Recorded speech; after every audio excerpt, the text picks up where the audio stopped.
55 দিন তার সর্ব শরীরে তো নির্বিদ্ধ যন্ত্রণা কষ্ট দুর্যোধনের খেয়ে খেয়ে যে বদরক্ত হচ্ছিল সব চলে গেল।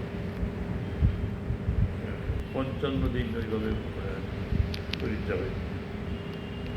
শ্রীকৃষ্ণ পাণ্ডবদের দিয়ে কিছু দেখা করতো, বলছেন যে পিতামহ কৃষ্ণ বলছেন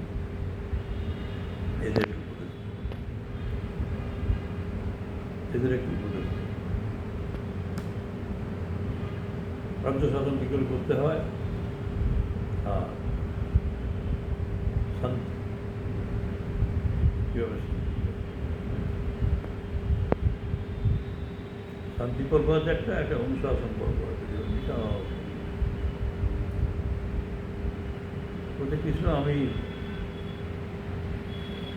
সবসময় আমার তো কোনো কিছু মুখে আর কিছু আসছে না, চিন্তায় কিছু আসছে না,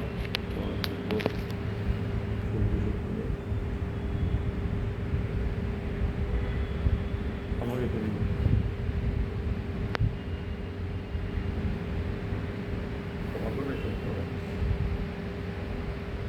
বলে না, আমি আপনাকে আশীর্বাদ করছি যে আপনার শরীরে বল সঞ্চার হবে,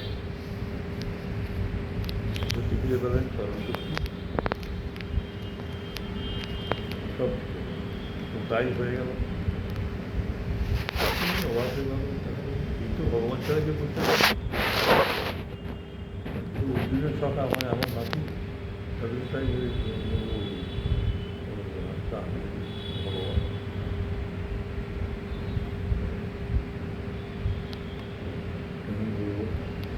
ঠিক আছে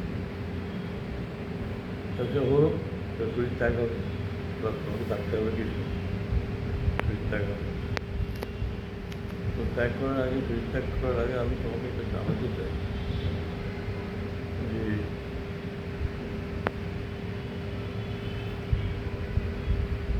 আমি তো সুন্দর জীবনযাপন করেছি, তার ফলে আমার জাতিস্বরূপ হয়ে যাবে। I can remember my past life.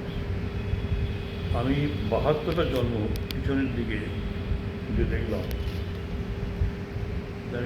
আমি কোনো অন্যায় কাজ করি, কিন্তু আমার এই সারা শরীরে আজকে নির্বিদ্ধ হয়ে যন্ত্রণার মধ্যে দিয়ে কোন কর্মের ফল, কোন কর্মের ফল? 72 জন্মের আমি কিছু পাইনি, কিন্তু ভগবান চলে যাবেন 72 জন্ম, 76 জন্মে কিন্তু তুমি কোনো একটি শরীরে এইরকম সুর ঢুকিয়ে বাহিনী ঢুকিয়ে তাকে হত্যা করেছিল।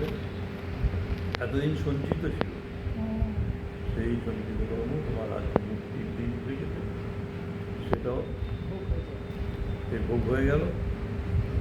আর আরও 4 জন্ম পিছিয়ে গেল, 76 জন্ম, 76তম এই অন্যায়টা করেছিল, সঞ্চিত ছিল, সেটা ভোগ হয়ে গেল।